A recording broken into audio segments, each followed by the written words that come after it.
their 24/7 phone lifeline, chat, text, and soon-to-come integrations with social platforms. Amazing charity. Definitely get your donations in. And with that, we'll throw it over to gaiages for Dragon Quest 1. Thank you. Hey all. I'm gaiages. You may call me Gaia. And we're really excited to show you Dragon Quest for the Switch today. I also have a lovely commentator with me today who will help explain most of what's happening during the run if they'd like to introduce themselves.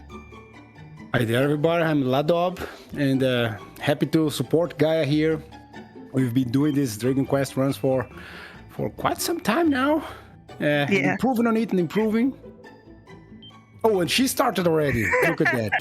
And in fact, she really started because the moment you write your name on Dragon Quest, it's actually the moment you are rolling the dice for your character. Because if the player doesn't know that, whatever you write there defines your stats and your future stat development during the game. So, yeah, Gaia is going for what we call the strength build, meaning she wants to do damage and have little hit points.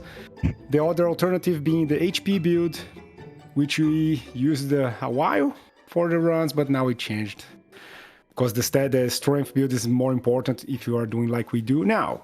Let's do this, Gaia. The moment she hits confirm, time must start. And so, yeah.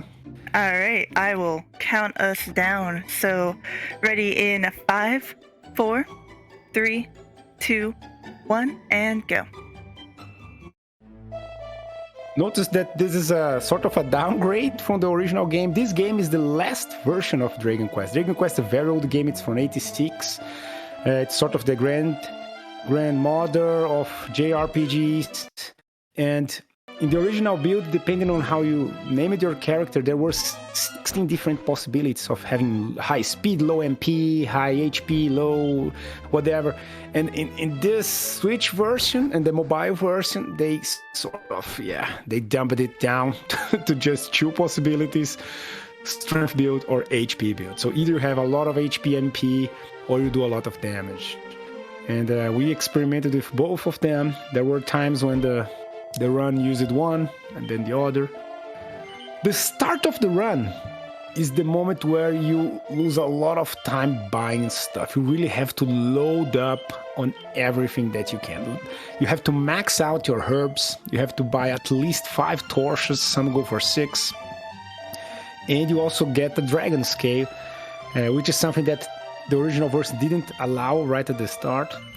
And gives us that one slight point of defense that makes all the difference to making this split, the very first part of the game, go pretty smooth.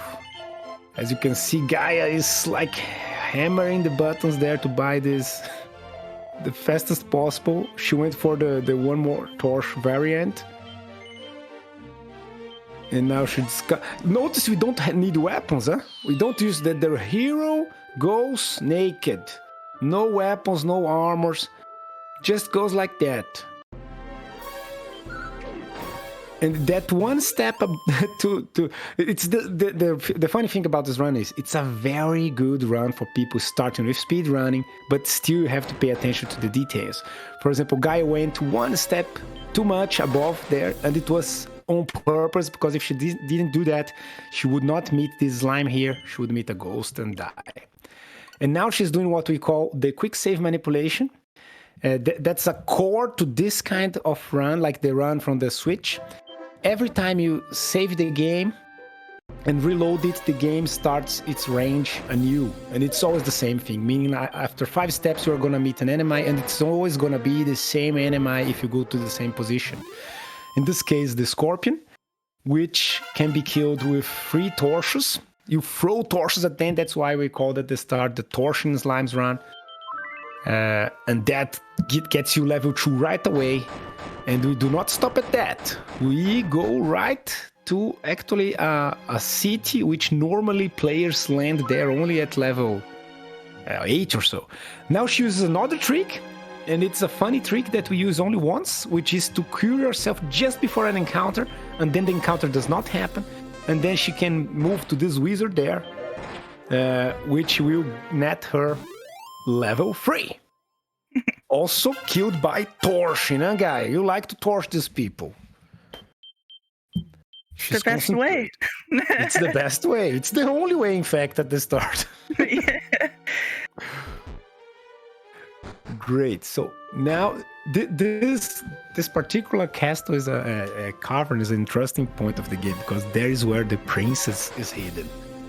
And in the speed run, and we forgot to make the incentive. In the speed run, you never save the princess. you always go directly to the final boss and beat him, and that's it.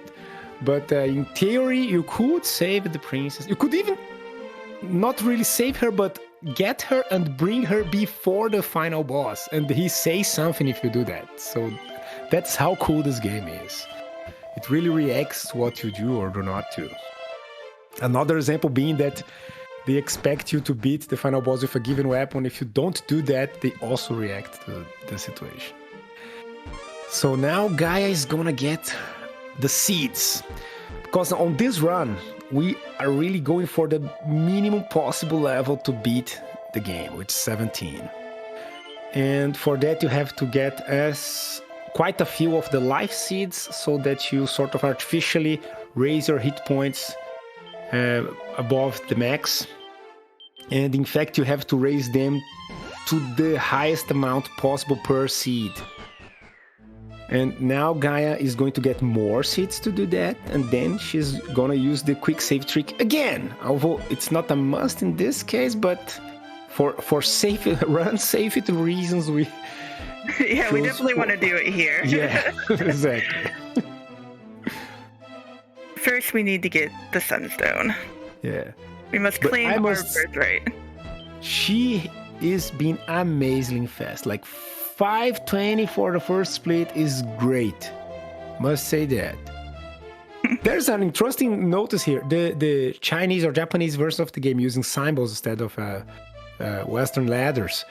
They make for such a faster game that you can save almost a full minute between splits like in this one, just because the text goes so much faster. So we had to make a separate category for that. So now notice when you go out of the city, you can go directly for an autosave. You don't need to quick save. That's also a neat trick that we discovered. I believe it was Lady Starbird that discovered that. And then when you move one step to the right, all the seeds that you use are going to be maxed. They are going to give the maximum points.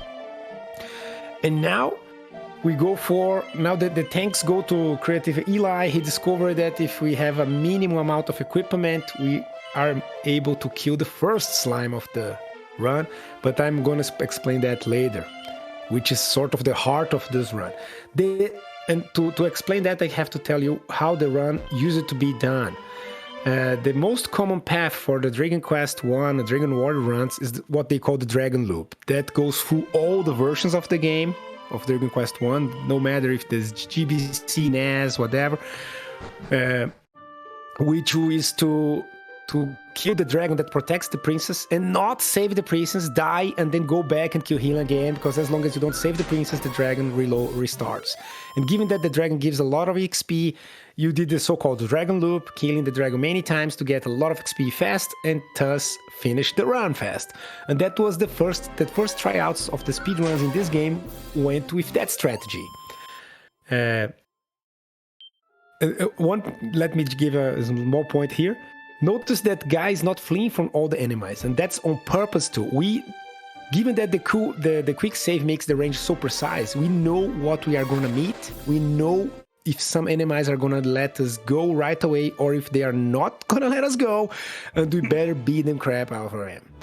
And sometimes if you beat some enemies, you change which enemies are gonna happen again, appear, and so on. So there's a lot of complexity in preparing the best possible plan to fight this game.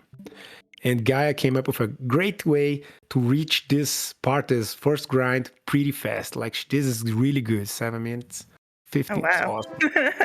And Gaia is now going to do the alternative to the Dragon Loop, which is what we call the metal torching. Although we do not torch the enemy longer.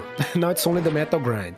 Like, this was something that I found out some time ago, that we could, with a quick save, always get at least 2 slimes. This guy, and then a second slime.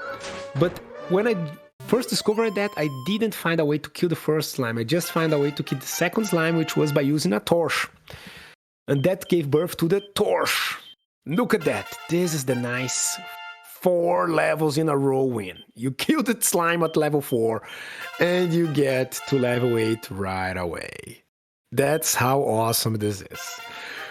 And this way to kill that slime fast, this is for a creative ally. Found that out, that if you did use it like an empty use of your weapon, as if you were equipping it again, managed a possibility to kill the first slime, and that made the run even faster, because now we killed the first slime, and we discovered that if you do that, the second slime needs not to be torched.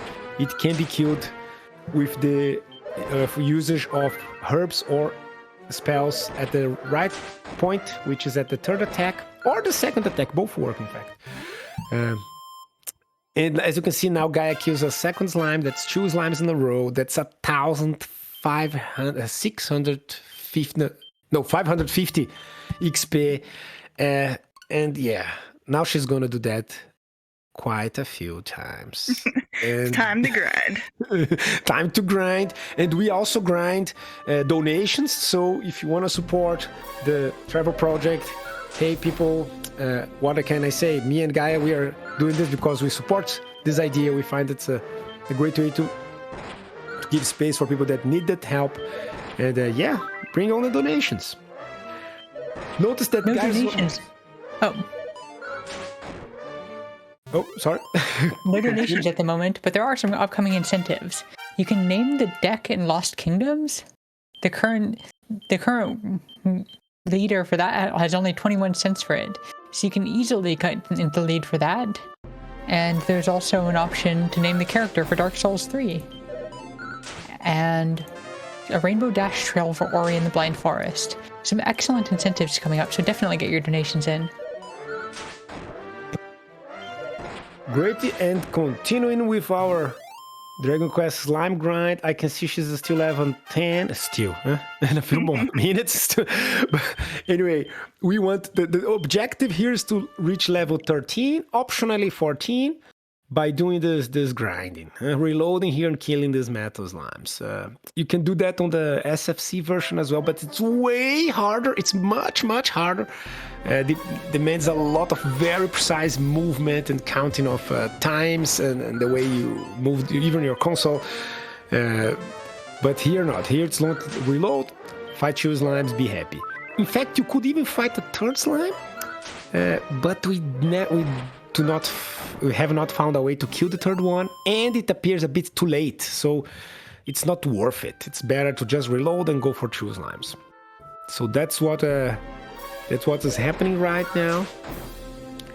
Yep. Guys at level 11, as I can see, meaning we are 2 levels short of the break point for this split. And we'll be going to level 14 for this grind. So okay. We'll be here for a little while longer. All right.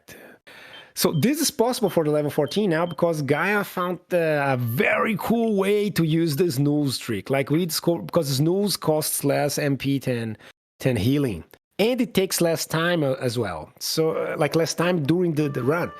And we started experimenting with it, and Gaia found a pretty cool way to use all the MP without needing healings, just doing snooze, which both speeds up the grind and makes it possible to fight 2 more slimes so that we get level 14 sooner. We may revise that for the upcoming route, because we noticed that the snooze trick is so good that we want to sort of not front load it, but in fact send it later in the run when we do the second grind for level 17. But for now we're going for safety and level 14 soon. Another cool thing about this game is that the community is always finding new things, and it's very exciting to learn like all these new tricks and just seeing a route evolve from it. Well, we are a very open and welcoming community, so everybody is welcome. One more thing to say is that Dragon Quest I is an awesome game if you just want to get into speedrunning at all. because first it's sort of a short run.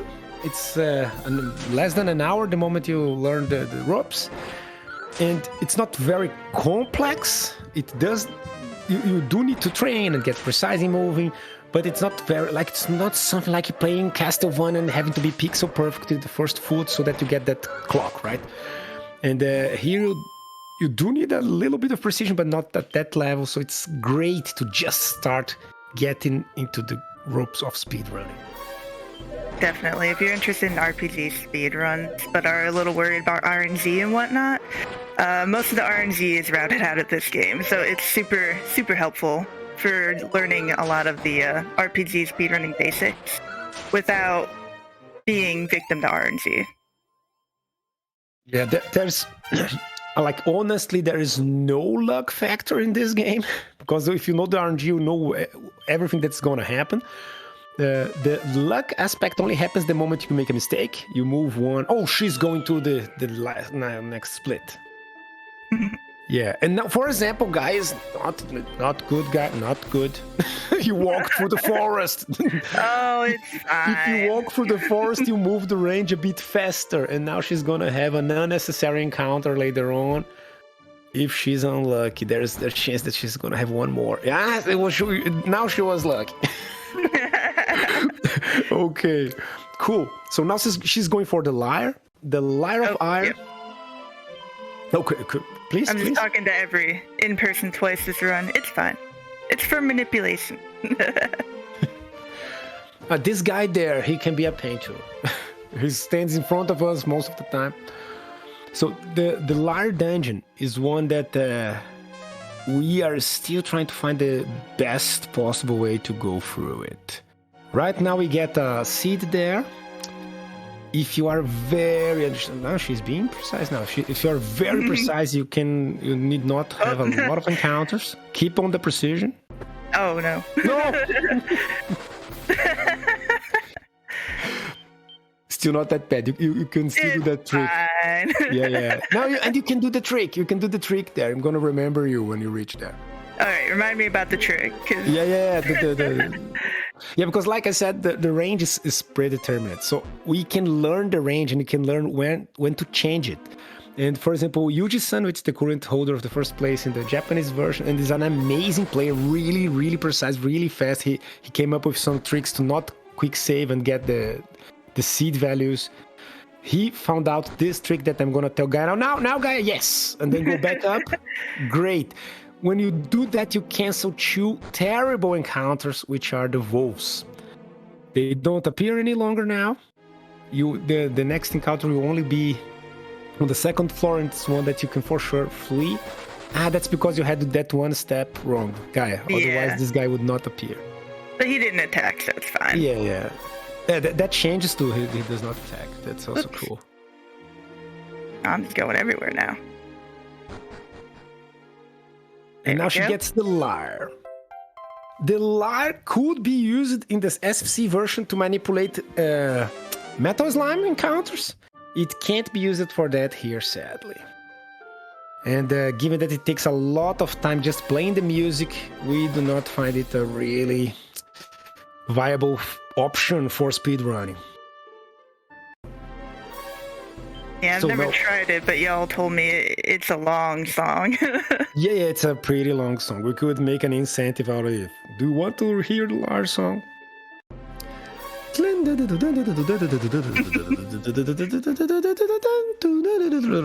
Again. That was beautiful. So, yeah, this is a musical game. We also have a flute that we do not use in the run. That we could also make an incentive out for the future, which is used to put a goal into sleep. Oh, that's a trick that I came up with to get a metal slime fight right away. Nowadays, I'm not sure it's a good idea, but it's for sure a safe idea. It's a marathon-friendly idea. Yeah, it's a marathon-friendly idea or a race-friendly idea, because if you do that, you meet the slime without meeting anything else. This is the second slime that's the one that needs a torch, and look at that. Boom! He gets the torch to the face. And now there comes a very important moment, which I will even remember you guys, because I just forgot yesterday during my run, which is to use the seed, to use this after you reload. Thank you for the reminder, because I will. Because I forgot that I was in front of the Dragon Lord, and no, I don't have the HP, damn it. So she has to use, We're just continuing the manipulation. Nothing to see here. Took a step too far to the left. Yeah. Alright. I wonder if you are gonna have to use the seed again. Yes. Yeah, I did, but it's fine. There it is. This is the first slime. So now we are grinding again to level 16 at least. I don't know when you were going for the armor, Gaia. When will it be this time? When we're level 16. So we do 11 total slimes. Did I just... Okay, that was perfect. Okay. Yeah, we do 11 total slimes, so this is slime number 2. On the third slime, we'll hit level 15. And on the 7th slime, we'll hit level 16, and then we do 4 more after that. Yeah, we are wondering, me and Yuji, if we got the armor sooner, say 15 or even 14 already, if that would enable us to use more snoozes during the rest of the metal grind. Because if you get the armor, you get the healing from it, and that would enable us to heal less, snooze more. I don't know. Yesterday I didn't get the armor soon, and I snoozed all my way through the second grind, just keeping that minimum HP, which, by the way, guys, 35 plus 2, 37. Eh? You need 37 for the night. Just okay. Okay. That's good to know. Yeah, that's good to know, because you can use some snooze now if you want. You don't really have to worry too much. I could use the seed myself. But I'll just keep healing for now. Yeah. Just we're very free now. Yeah. The second grind, it's pretty a safe one, right? Yeah, it's a lot safer than the first grind, for sure. This is the first moment when people start having their headaches with the run, is doing the first grind, reaching it and getting killed by the first slime or the second, because they forgot to max the seeds, or they don't know the right order of attacking, and this is the part that demands more training, perhaps. I don't know. What do you think? It does, but at the same time, like, it's really lenient, because if you do make a mistake, you can just back out and reload your autosave. So you only lose a few seconds, which, I mean, you don't want to do, but it's really easy to recover from an error. And my first runs, I made lots of errors with these, because, like, I'd zone out, and then I'd be like, oh, I forgot to do the right move, and then, like, I couldn't kill the slime, but I could just back out, do an autosave, and try again. So I think it's really, it requires a lot of precision, but it also gives you a lot of ability to learn how to do it. Oh, and one thing that happens a lot is that we forget whether we fought 2 slimes or just one, and on which slime you are. I use it to have some tokens in front of me so that I could always move them, that I knew, this is slime 1, now it's slime 2. Now back to 0. Now was slime 1. Now it's slime 2. Do the correct attack order. Yeah, I do tally marks myself just to make sure I'm on the right slime in general, or else I'll just forget where I am entirely. Look at that, it's level 16 already. Yep, we got 4 more slimes to go until we go fight the knight. Okay, you did them before. All right. Yeah, then fight 1 more slime, and then we're level 17. Yeah. Good to go for the end of the game already, almost. Yeah. Cool. Yes, please. I was gonna say, I think this is a good time for a donation or anything that might be good. No donations, but we can absolutely read a blurb. Lovely. You're watching Winter Pride 2021 here on Twitch. We are running from December 3rd through the 5th for 24 hours each day. We are benefiting the Trevor Project. To find out more about them, you can find a link to their site in the panels below, or use Bang Charity. If you're interested in donating, you can type Bang Donate in chat. Awesome. Cool. We got 2 more slimes to go. Yay. In the past, we had an alternative to killing so many slimes, which was also thought as an intensive, save slime lives, which was to fight the golem, because the golem can be reached pretty fast. It's sort of almost similar timing to fighting the slimes, and it delivers 2,500 XP, which is almost like 4 slimes.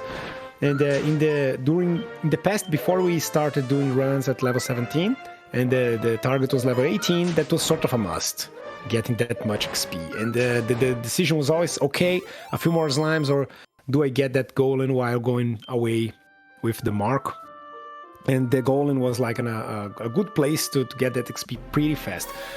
I wonder if it's not a possibility still in some way, but for the moment we are going for the current routine discussed in the Discord is very, very slime oriented. By the way, we have awesome guides, one of them by Gaiages here, which are very, very easy to follow, so that you can get into the speed running of this game right away.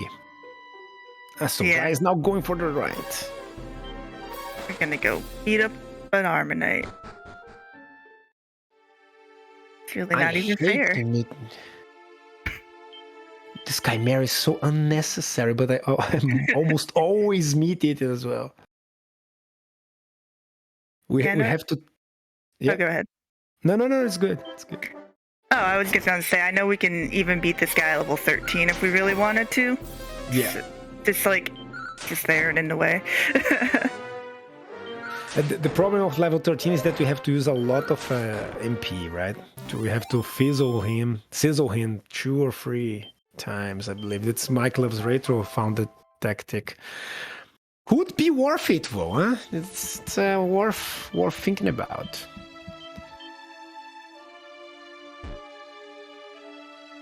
Ah, yeah. Now we do this trick here to use range so that you don't have encounter here. A pretty mean one. And now you meet another slime, the last slime. This is again slime number 2. So it can be either torched or... Yeah, there are many ways to kill it. Not that many, 3. But you have 3 ways. It's more than 1. And now more than 1. Now we're endgame ready already. Yay. Cool, so now what is left is just getting the final items that one needs to reach the Dragon's Castle and beat the game. Notice that, like I said, the original objective of the game is to save the princess too. And normally, if you don't save the princess, you don't have an item that helps you know where the mark is. But once you play the game once, and the mark does not reset its position, you know where it is. And the newer versions even help you, because they put, oh my god, they put a sign out there so that you know something's here. And then you find it.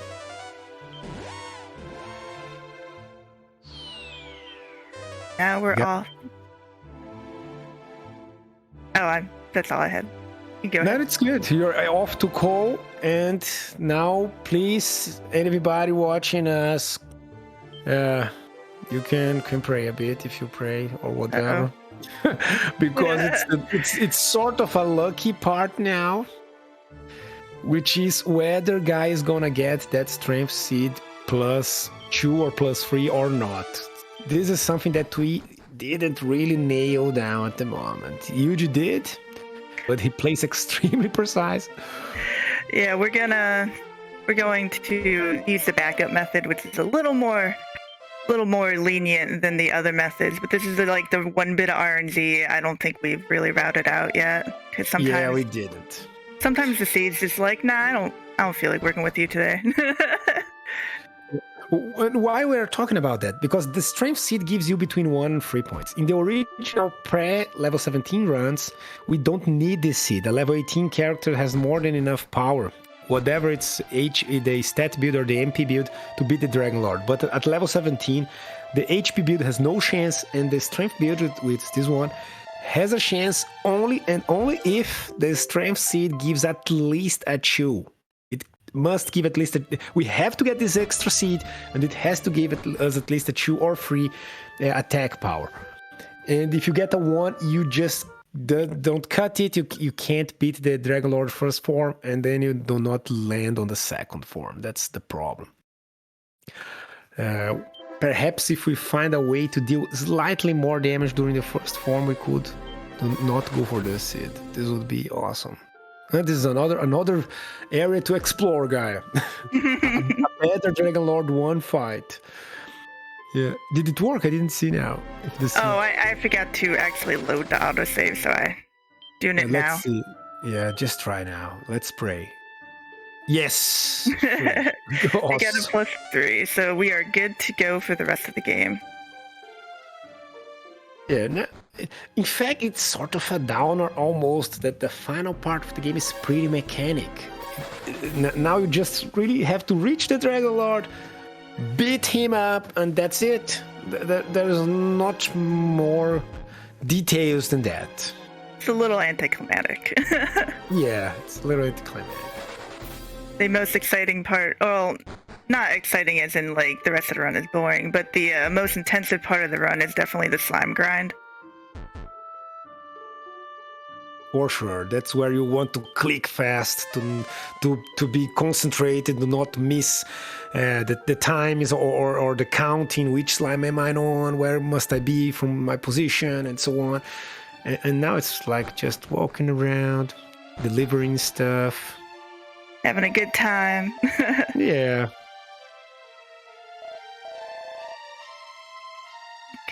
This is another downgrade. Like on the original games and the FC version, there are special graphics for these items that you get now, for example.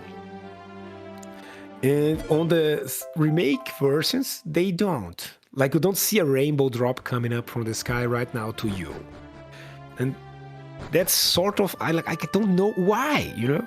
This is the Switch, it's a more powerful console. Why do not you just put one simple sprite? You can even replace the old sprite with new colors and that's it.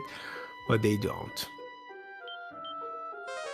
Yeah, I'm not quite sure what happened, but it is what it is, unfortunately. Yes, and that's it is. So now she's gonna build the bridge. I remember when I first did that as a kid. It was like so amazing. I was like, wow, man, I did it. We're ready to the final dungeon. Yeah, and even the bridge we can complain about it because the original bridge was a rainbow bridge and now they don't make a rainbow bridge, they make a normal bridge. So that's also not cool. Not cool game. You go through all of this effort just to make a normal bridge. Yeah. Could as well have take people for Braconard and said, look, come on, go build this. Now I'm curious if we're gonna have an encounter or not. Because sometimes you do not... Oh, you had it even sooner. Okay, fun. This is the funny part of this game. Sometimes range changes just a little and you can't really say why. And that's when you have to pay attention. And that's why it's good when we record stuff. Because then you see, okay, we discovered something new. We discovered a more efficient way to go for this dungeon or to, not fight an enemy that doesn't let us run, and so on. For sure. And sometimes it's hard to tell, like, what you even did that caused whatever happened. And by having, like, runs to compare to and whatnot, that's how we figure out like what went wrong and what we need to fix in the future. Yeah. Oh, I have an idea what happened, guy, now that I think of it. That seed that you used, because using the seeds changes the range. I noticed that. That's something that's new. Since we started using the seed on the map changes the way you... changes the encounters and changes the battles against fixed enemies like the Dragon Lord or the Knight that protects the armor. That makes this sense. Is something that we could explore too in the future. Now, guys, going for the most powerful sword in the game. It's a ubiquitous item to all Dragon Quest games, the Erdrick's Sword. Very If you go fancy to any, weapon. yes, if you go to any cosplay convention, you're gonna see it at some point. And then someone is gonna say it's from Zelda. Making all Dragon Quest fans sad. Yeah, same goes for the shield of Erdrick too. Like, Erdrick Sword is also a must. There was a time we thought we could fight the Dragon Lord without it at level 18. Probably that's possible, but once we discovered the level 17 way to battle him, it lost its meaning. I see that guy does something that I never thought about, which is not equipping it right away. I was always very like, oh my god, no, I have to equip it. Not that I forget it. The disadvantage is that you can forget to equip it, like I often do. Then I'm like, why is the Dragon Lord not dying? Oh, I'm using a copper sword. But I will not forget now. Hopefully. There is at least one version, I forgot which, when if you come with the lamest weapon of the game to face the Dragon Lord, he makes a commentary. Alright, you're pretty tough. And if you beat him with it, there is also another commentary. So we see the bad guy there.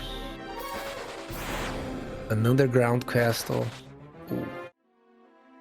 Yeah, you got a different range, guy, and it's a good one, I must say. You are having very few encounters. Yeah, I don't know what it is about this one, but it's pretty nice.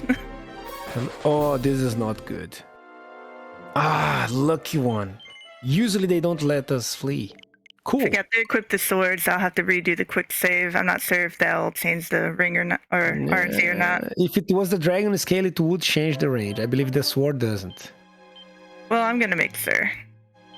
Marathon safety requires quick saving. There we go. Alright, so now we're on to the final battle. Just a heads up, the time will not end at the final strike. We will have to do some stuff afterwards.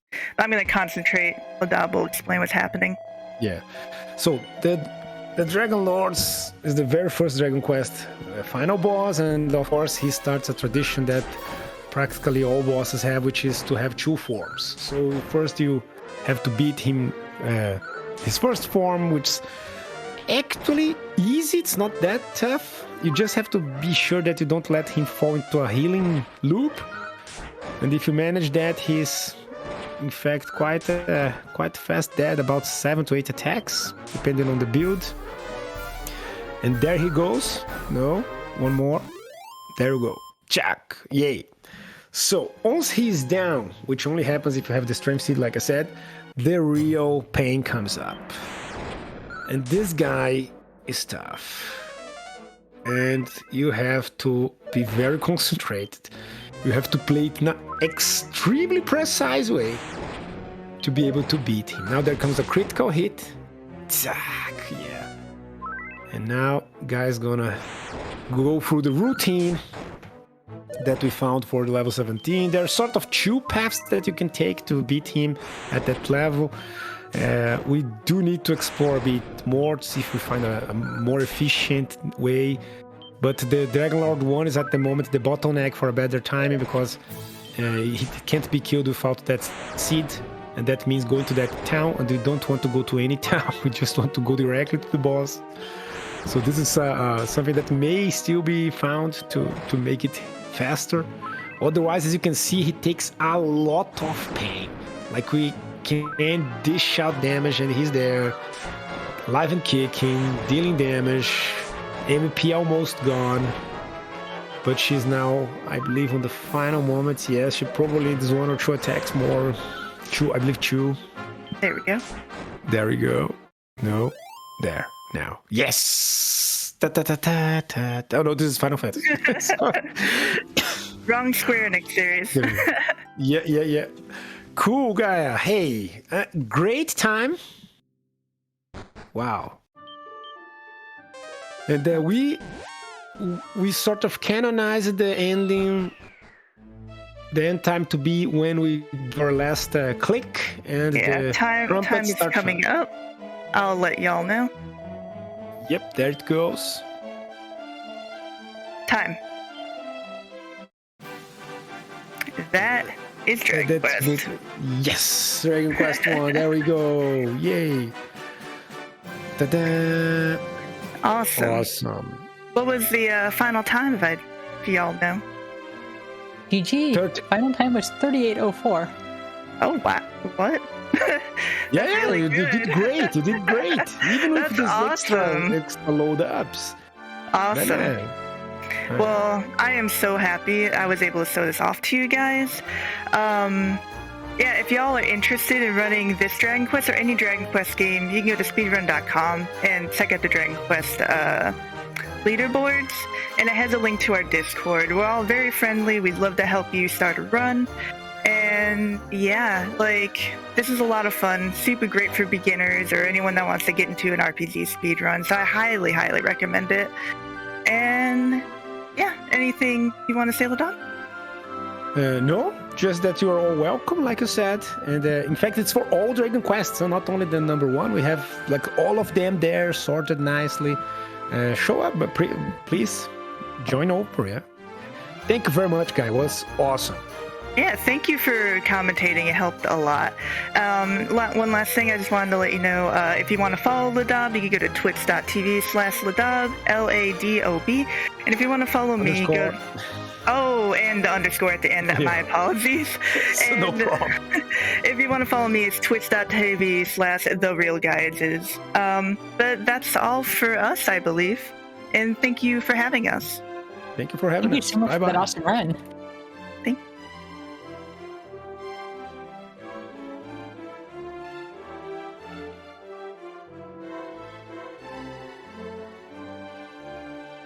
Next, we have Fire Splitter, who's going to be doing Endless Normal Bleed 2. For upcoming incentives, we have the deck name of Lost Kingdoms. For just $1, you can take the lead on that bid war. You can also name the character for Dark Souls 3.